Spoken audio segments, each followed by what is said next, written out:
정신과 의사인 스카펙이 거짓의 사람들이라는 책을 적었는데, 거기에 보면 아들의 문제로 병원을 찾았던 바비의 부모님에 대한 이야기가 나옵니다. 아들이 문제라고 했지만 사실은 부모가 문제였습니다. 그들에 대해서 스카펙은 이렇게 적고 있습니다. 나는 그들이 싫었다. 아니, 그 이상이었다. 정말이지 그들을 쳐다보기조차 싫었다. 정신치료로 사람을 돕기 위해서는 적어도 환자를 향한 최소한의 긍정적인 감정, 그 아픔을 향한 동정심, 인간으로서의 그들의 잠재력에 대한 최소한의 희망 따위가 있어야 한다. 그러나 이런 것들이 전혀 없었다. 아니, 그들 부부와 몇 시간, 몇 주, 몇 달을 함께 앉아 있어야 한다는 건 생각조차 할 수 없는 일이었다. 같은 공간에 함께 서 있기조차 견디기 어려울 지경이었다. 그들과 함께 있으면 왠지 나까지 더러워지는 것만 같았다. 당장이라도 내 사무실 밖으로 몰아내고만 싶었다. 성도 여러분, 이런 느낌을 가진 사람을 만난 적이 있으십니까? 이 정신과 의사인 스카펙은 그들을 향해 심한 혐오감을 느낍니다. 왜냐하면 자신들의 잘못을 손톱끝만큼도 인정하지 않기 때문입니다. 우리들은 최선을 다했는데 아이가 저 모양이라고, 자기들에게는 아무 잘못이 없다고, 아이가 문제라고, 그렇게 단정하는 교만, 위선, 거짓 때문에 견딜 수가 없었던 것입니다. 스카펙은 이런 사람들을 악한 사람들이라고 단정하며 다음과 같이 결론을 내립니다. 악한 사람들은 빛을 미워한다. 자기 모습을 비춰주는 착한 선의의 빛, 자신을 드러내는 성찰의 빛, 자신의 기만을 들추어내는 진리의 빛을 죽도록 싫어하는 것이다.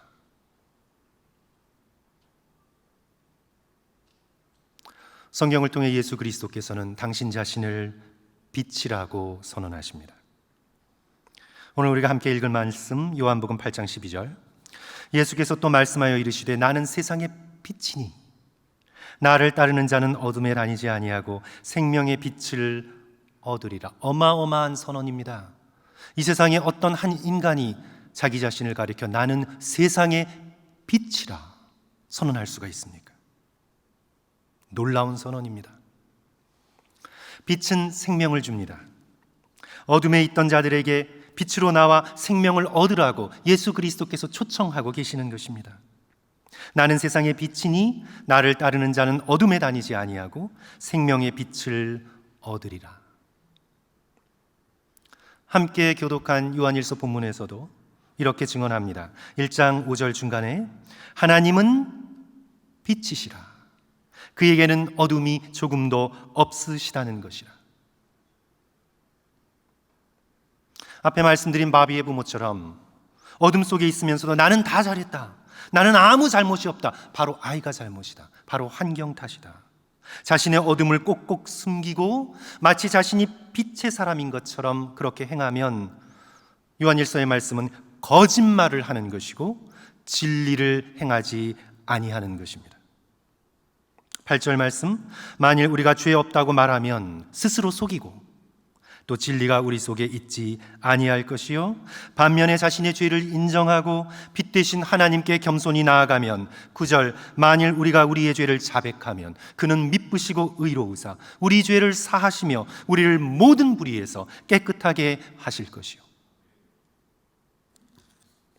성경은 성경의 첫 책 창세기에서부터 성경의 마지막 책 요한계시록에 이르기까지 빛 대신 하나님을 증거합니다. 우리 하나님은 빛이십니다. 예수 그리스도께서는 세상을 비추는 생명의 빛이 되십니다. 창세기 1장을 기억해 보십시오. 땅이 혼돈하고 공허하며 흑암이 깊음 가운데에 있을 때에 하나님께서 빛이 있으라 말씀하심으로 인하여 세상 만물이 생명의 빛으로 나오게 됩니다. 수백 년간 애굽에서 종살이 할 때에 가시떨기 나무에서 타지 않는 불꽃으로 나타나셔서 이스라엘 백성을 생명의 길로 이끌어 주십니다. 선지자 이사야는 오실 메시아를 예언하며 이사야 9장 2절 흑암에 행하던 백성이 큰 빛을 보고 사망의 그늘진 땅에 거주하던 자에게 빛이 비추도다. 그 예언이 마침내 역사에서 이루어졌습니다. 사도 요한은 성유친하여 이 땅에 내려오신 그리스도를 증거하며 이렇게 선언합니다. 요한복음 1장 9절 이하 참 빛, 곧 세상에 와서 각 사람에게 비추는 빛이 있었나니 그가 세상에 계셨으며 세상은 그로 말미암아 지은 바 되었으되 세상이 그를 알지 못하였고 자기 땅에 오매 자기 백성이 영접지 아니하였으나 영접하는 자에게는 어떤 놀라운 일이 벌어집니까? 12절 영접하는 자, 곧 그 이름을 믿는 자들에게는 하나님의 자녀가 되는 권세를 주셨으니 예수 그리스도를 영접하는 자, 빛으로 오신 예수 그리스도 앞에 나아가는 자는 빛 되신 하나님의 자녀가 되는 권세를 주셨습니다. 이 복음을 깨닫지 못하고 오히려 교회를 핍박하며 영적으로 어둠 속을 헤매던 사울에게 예수 그리스도께서는 다메섹 도상에서 빛으로 나타나셔서 사울아 사울아 내가 왜 나를 핍박하느냐 말씀하심으로 인해 사울은 영적인 어두움에서 벗어나 이방의 사도로 빛 대신 예수 그리스도를 전하는 복음 전도자가 됩니다. 성경의 책 마지막 책 요한계시록에서 놀라게 되는 점이 성도 여러분 무엇인 줄 아십니까? 이제 새 예루살렘이 이 땅에 내려와 하늘과 땅이 하나가 되어 그리스도의 나라가 온전히 이 땅 가운데 이루어질 때 새 예루살렘에서는 해가 없습니다. 달이 쓸 데가 없습니다. 왜일까요? 계시록 21장 23절 24절 그 성은 해나 달의 비침이 쓸데없으니 이는 하나님의 영광이 비치고 어린 양이 그 등불이 되심이라. 만국이 그 빛 가운데로 다니고 땅의 왕들이 자기 영광을 가지고 그리로 들어가리라. 구원받은 모든 백성들이 하나님의 영광의 빛 아래 머물며 영원한 생명을 얻게 되는 것입니다. 창세기에서부터 요한계시록에 이르기까지 성경은 빛 되신 하나님을 증언하고 있습니다. 이 빛 되신 주님께서 우리를 비춰주시면 우리는 빛나게 되어 있습니다. 이 세상에 값싼 화려함으로 치장한 그런 빛이 아닙니다. 그것은 비추게도 들지 못합니다. 하나님의 영광의 빛이 우리를 비춰주시면 우리는 빛나게 되어 있습니다. 6.25 전쟁 후에 이영식 목사님은 대구의 1000명을 수용하는 나환자촌에서 9년간 섬겼습니다. 가족에게서조차 버림받고 천대받던 나환자들이 자신을 받아주시는 예수 그리스도를 믿고 성경을 암송하며 그 찬송을 부르기 시작합니다. 이제 그들을 바라보며 이영식 목사님이 이렇게 증언합니다. 그들의 부어오른 얼굴에서 이 세상에 속하지 않은 광채가 났다. 부어오른 얼굴, 무너져 내린 얼굴에서 이 세상에서는 볼 수 없는 하늘의 빛이, 광채가 뿜어져 나온 것입니다. 예수 그리스도를 바라볼 때 우리의 얼굴은 하늘의 광채를 내게 되어 있습니다. 구약의 모세만 그랬던 것이 아닙니다. 신약의 스데반만 그랬던 것이 아닙니다. 성도 여러분, 우리는 성경을 읽을 때 그런 일이 나와 상관없는 먼 일 대하듯 그렇게 성경을 읽어서는 안 됩니다. 성경은 영적 현실을 우리에게 보여주고 증언하는 책입니다. 성경의 인물들에게서 일어났던 놀라운 일들이 여전히 우리에게도 일어날 수 있는 일이라 믿으며 성경을 읽으셔야 합니다. 모세의 얼굴이 빛났다면 우리의 얼굴도 빛날 수 있습니다. 돌에 맞아 순교하는 날 스데반의 얼굴이 천사처럼 빛났다면 저와 여러분도 인생의 마지막 날 우리의 얼굴이 하나님을 향하여 빛날 수 있습니다. 로완 윌리엄스가 지은 루미너리스라는 책을 보면 거기에 정교의 사제인 세르게이 불가코프에 대해 짤막한 이야기가 적혀 있는데요. 그는 러시아에서 청년 시절 마르크스주의자였습니다. 하지만 도스토옙스키를 진지하게 읽고는 기독교인이 되었습니다. 이 소련이 실수한 게 성경만 없애면 기독교인이 없어질 거라고 생각해서 성경을 불태웠는데 톨스토이와 도스토옙스키는 놔뒀어요. 그래서 기독교인이 많이 생겼습니다. 이 불가코프가 도스토옙스키의 소설을 읽고는, 진지하게 읽고는 하나님을 만나고 회심합니다. 1917년 러시아 혁명 전후로 그에게 불행이 찾아왔습니다. 개인적으로 자녀를 잃었습니다. 공적으로 자신이 기독교인이라 고백함으로 강의하던 모스크바 대학에서 쫓겨났습니다. 그리고 조국에서도 추방되어 파리에서 유랑 생활을 하게 됩니다. 그럼에도 그의 신앙은 더욱더 깊어갔습니다. 마침내 파리에서 러시아인들을 섬기는 정교회 사제가 됩니다. 그리고 자신의 나머지의 인생을 역사의 주인 되시는 예수 그리스도를 드러내는 일에 인생을 바칩니다. 1944년 임종을 앞두었을 때 그의 제자들이 불가코프를 찾아갔는데 그의 얼굴에서 빛을 보았다고 증언하고 있습니다. 그를 찾아가는 제자들마다 그의 얼굴이 빛났다고 증언하고 있습니다. 이는 단지 밖에 빛이 반사된 것이 아니었습니다. 뇌졸중으로 쓰러진 이후 말을 못하고 지나던 마지막 몇 주 동안 그의 어두운 방으로 들어간 사람들은 불가코프의 얼굴에서 빛이 나오는 것을 발견했습니다. 어두운 방이 환해지는 것을 느꼈습니다. 이 세상이 감당할 수 없는 빛, 예수 그리스도의 얼굴에서 나오는 빛, 천상의 빛이 그의 얼굴에서 뿜어져 나왔다는 것입니다. 사랑하는 성도 여러분, 하나님의 사람들의 얼굴은 여전히 빛나고 있습니다. 세상은 돈으로 빛나는 얼굴, 세상의 값싼 영광으로 빛나는 얼굴에 주목할지 모르지만 여전히 이 시대에도 하나님의 사람의 얼굴은 빛나고 있습니다. 우리도 빛날 수 있습니다. 빛 대신 예수님을 바라볼 때 우리의 심령에서 어두움이 물러가고 그 영광의 빛이 우리의 얼굴에 머물 수 있습니다. 사랑하는 성도 여러분, 어떻게 우리는 어둠을 몰아내고 하나님이 주시는 빛으로 다가오시는 예수님을 우리의 마음속에 품을 수 있을까요? 저는 오늘 나머지의 말씀을 두 가지의 실천 방안, 두 가지의 우리가 적용할 수 있는 포인트로 나누어서 우리 성도들과 함께 말씀을 이어가려고 합니다. 첫째로, 우울한 감정이 내 마음에 밀려들 때 빛을 바라보시고 예수 그리스도께로 나가셔야 합니다. 오늘 본문의 말씀, 나는 세상의 빛이니 나를 따르는 자는 어두움에 다니지 아니하고 생명의 빛을 얻으리라. 저는 이 약속이 우리의 감정에도 적용된다고 믿습니다. 세상의 빛 되시는 예수님을 따를 때 우리는 감정적인 어두움에 빠져 그 어두움에서 허우적거리지 않고 생명의 빛으로 나가게 됨을 믿습니다. 우울한 감정은 우리의 생명의 에너지가 줄어들 때 찾아오는 것입니다.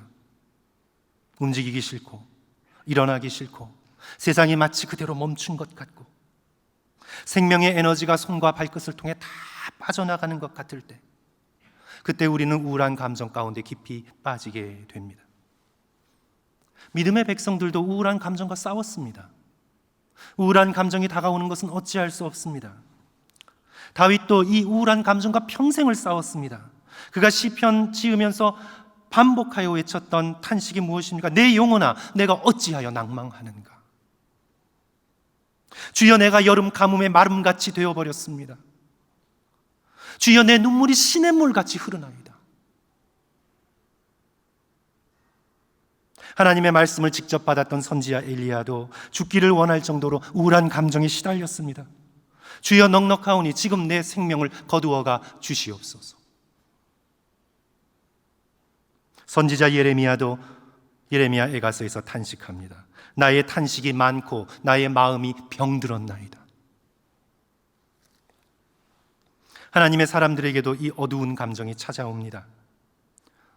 그때 우리의 선택은 거기에 굴복하거나 빠져있거나 지배당하지 않고 즉시 빛 되신 예수 그리스도께로 나아가는 것입니다.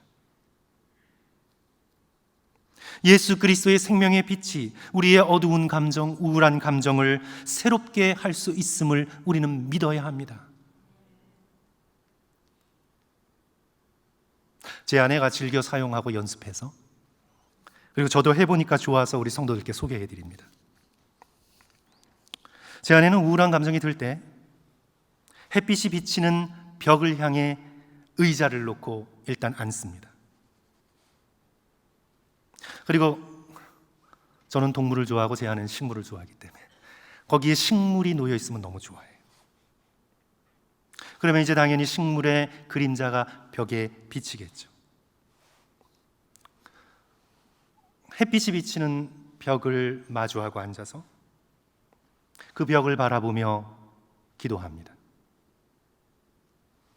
주님, 저의 우울한 마음의 빛을 비춰주세요. 저 식물이 지금 살아있는 것처럼 저도 살게 해주세요.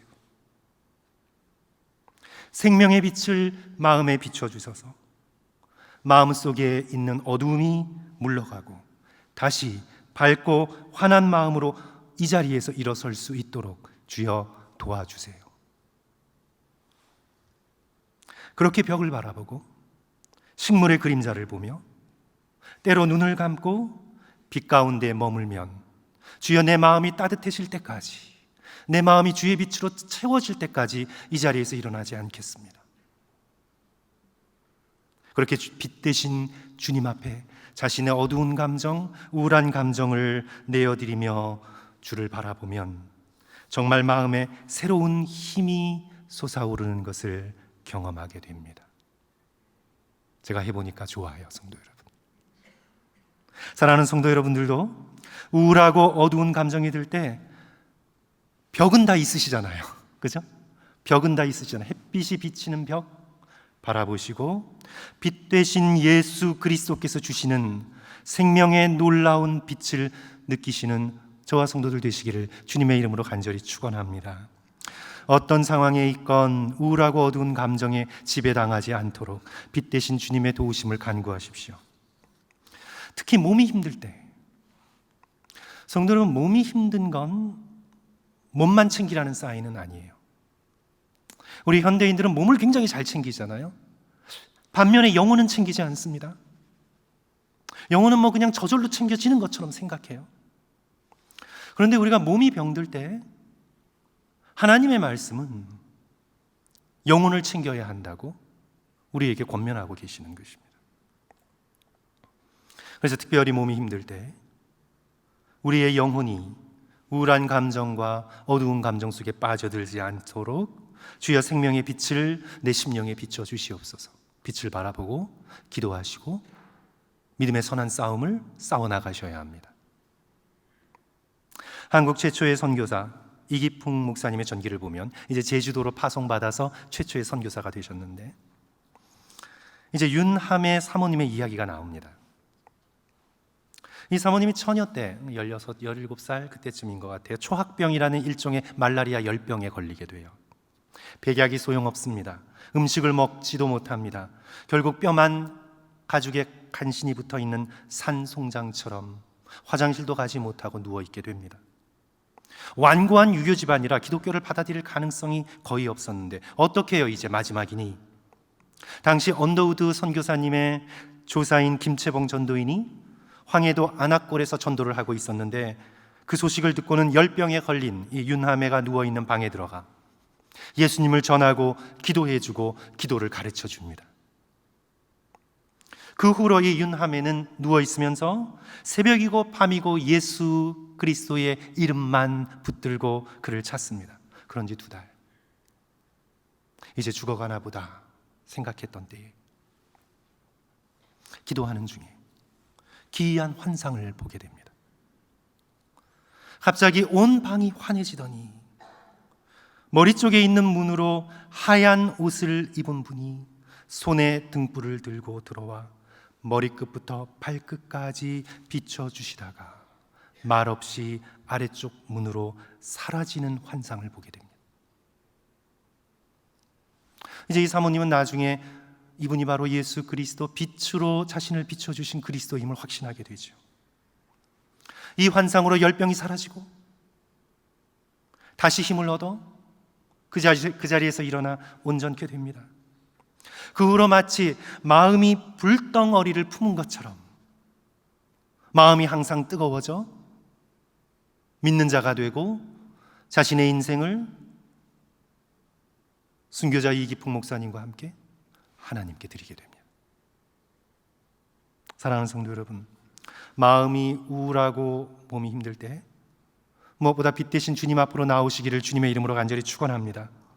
나를 찾아와 주시기를 간절히 바라며 주님 앞으로 나아갈 때 생명의 빛으로 우리의 심령을 새롭게 하시는 빛 대신 예수 그리스도를 경험하시기를 주님의 이름으로 간절히 축원합니다. 둘째로 또한 우리가 연습해야 될 영적인 훈련은요, 우리의 죄를 고백하며 빛 대신 주님께 나아가야 합니다. 바비의 부모님처럼 나는 아무 잘못도 없다, 죄가 문제다, 이렇게 하지 마시고 내 속에 있는 어두움을 직면하고 나의 죄를 고백하며, 나의 죄를 고백할 때 다른 사람의 죄를 생각하면 안 돼요. 죄는 하나님과 나와의 문제이기에 나의 죄를 바라볼 때 다른 사람의 죄를 자꾸 핑계대지 말고 나 자신의 죄를 고백하며 기꺼이 용서하시고자 우리를 기다리시는 빛 되신 예수 그리스도께 가까이 나아가야 합니다. 사도 요한은 빛 되신 하나님과의 사귐을 강조하죠. 사도 요한이 요한복음서를 통해, 요한서신을 통해 계속해서 강조하는 것은 바로 사귐입니다. 하나님과 사귐이 있어야만 우리에게 생명이 있습니다. 그래서 요한일서 1장 9절 이렇게 말씀하죠. 우리 다 같이 1장 9절 한 목소리로 다시 한번 읽을까요? 만일, 시작. 만일 우리가 우리의 죄를 자백하면 그는 미쁘시고 의로우사 우리 죄를 사하시며 우리를 모든 불의에서 깨끗게 하실 것이요. 죄의 고백의 중요성을 강조하고 있습니다. 죄를 고백하며 우리의 어둠을 버리며 빛 되신 하나님께로 나아가라고 권고하고 계십니다.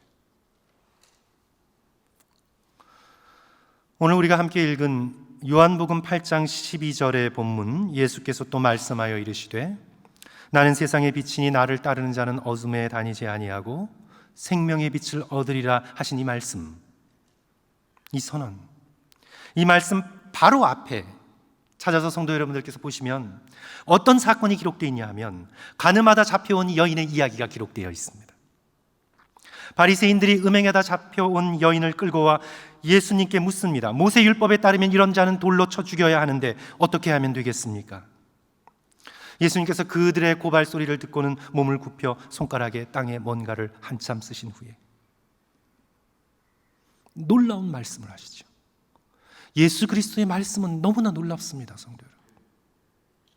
어떤 말씀을 하십니까? 너희 중에 죄 없는 자가 먼저 돌로 치라. 하나님의 지혜가 아니면 어떻게 이런 말씀을 하실 수 있습니까? 너희 중에 죄 없는 자가 먼저 돌로 치라. 이 말씀이 고발하는 자들의 양심을 찔렀습니다.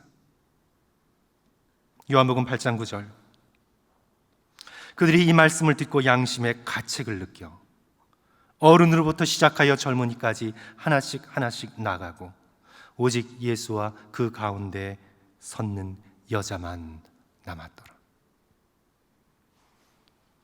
그런데 이 장면에서 우리는 묻게 됩니다.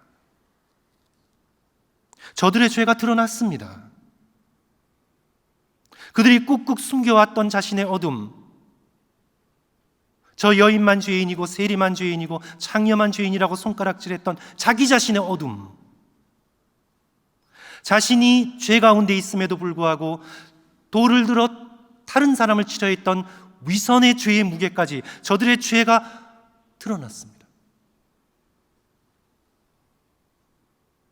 그런데 이들은 예수님 앞을 떠납니다. 예수님 앞을 떠나요. 자신의 죄가 발견됐는데 떠납니다. 예수 그리스도가 아니면 어디에서 죄사함을 얻겠습니까?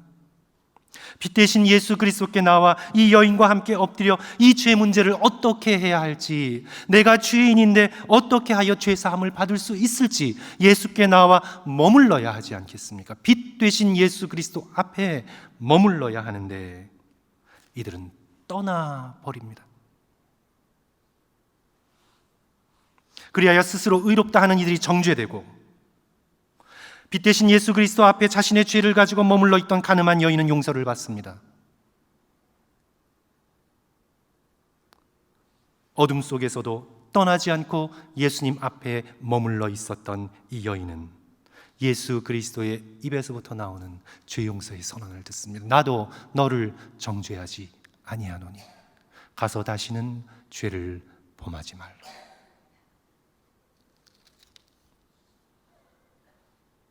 그리고는 오늘 본문의 말씀, 나는 세상의 빛이니 나를 따르는 자는 어둠에 다니지 아니하고 생명의 빛을 얻으리라.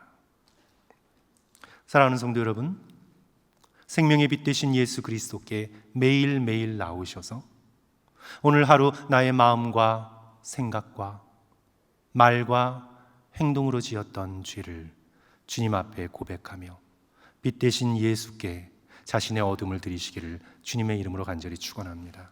성도 여러분, 언제 저와 여러분이 정말 죄를 고백해야 될 때인 줄 아십니까? 다른 사람의 죄가 눈에 들어올 때, 가까이 있는 사람을 참지 못하게 될 때, 나는 괜찮다고 생각하고 주변이 불만스럽고 사람들의 죄가 눈에 들어오고, 그래서 내 입에서는 비판과 비평과 불평이 쏟아져 나올 때, 그때 사실은요, 다른 사람의 문제가 아니라 내 안에 어두움이 해결되지 않았기 때문입니다. 가늠한 여인을 끌고 왔던 이 바리새인들은 사실상 자신 속에 있는 어두움을 가지고 주님 앞에 나갔어야 합니다. 그러나 이들은 떠납니다. 그들은 종교인은 되었어도 예수님을 따르는 제자는 되지 못합니다. 오늘 기독교 안에, 교회 안에 수많은 종교인들이 있을 수 있습니다. 그러나 자신의 죄의 어두움을 직면하고 빛으로 비춰주시며 하나님과의 참된 사귐을 위해 우리를 초청하고 계시는 예수 그리스도께 우리는 우리의 죄 문제를 가지고 날마다 나아가야 합니다. 또 범죄에도 더 가까이 십자가 앞으로 나가야 합니다. 주님의 얼굴을 뵐 면목이 없어도 더 가까이 나가야 합니다. 나의 죄를 가지고 십자가를 등지면 어디로 가겠습니까? 우리의 반복되는 죄, 그리하여 실망하여 낙담한 그 모든 우리의 어두움을 가지고 더욱 십자가 앞으로 겸손히 나아가 예수 그리스도 앞에 내려놓아야 합니다. 빛 대신 주님 앞에 우리의 어두움을 해결해 달라고 간구해야 합니다. 성도 여러분, 말씀을 맺습니다. 어떻게 이 생명의 빛이 우리에게 비추었습니까? 이 빛은 사실 우리에게 비추지 않아도 되는 빛입니다. 우리가 스스로 찾아 들어간 어두움이었습니다. 그러나 어떻게 이 놀라운 생명의 빛이 어둠 가운데 있던 우리에게 비추게 되었습니까? 각 사람에게 비추는 빛이 있었나니 대중에게 비추는 빛이 아니라 여러분 한 사람 한 사람에게 이 빛이 비추어졌습니다. 어떻게 흑암 속에서 헤매던 우리에게 이 놀라운 빛이 비춰졌습니까? 빛 대신 예수께서, 한 점 어두움이 없으신 예수께서 우리 대신 어두움을 담당하셨기 때문입니다. 십자가에 달리시는 날 정오부터 시작하여 하늘이 어두워졌습니다. 해가 빛을 잃었습니다. 3시간 큰 어두움이 이 땅 가운데 임했습니다. 예수 그리스도께서 하나님을 향해 외치십니다. 엘리 엘리 라마 사박다니, 나의 하나님 나의 하나님 어찌하여 나를 버리시나이까. 우리가 들어가야 할 극한 어두움 속에 예수 그리스도께서 한 점 어두움이 없으심에도 불구하고 버려지셨습니다. 우리가 영원히 버려져야 할 지옥의 어두움을 예수 그리스도께서 감당하셨습니다. 그리하여 우리가 빛 대신 예수 그리스도를 의지하여 오늘도 예수 그리스도 앞에 나올 수 있는 놀라운 특권을 얻게 된 것입니다. 사랑하는 성도 여러분, 빛이 있을 때 우리는 빛 속을 걸어가야 합니다. 빛 대신 주님 앞에, 예수 그리스도 앞에 우리의 우울하고 낙담한 감정, 우리의 죄 문제를 주님 앞에 들고 나옴으로 인해 생명의 빛, 우리를 살리시는 그 놀라운 하늘의 빛을 경험하시는 저와 성도들 되시기를 주님의 이름으로 간절히 축원합니다.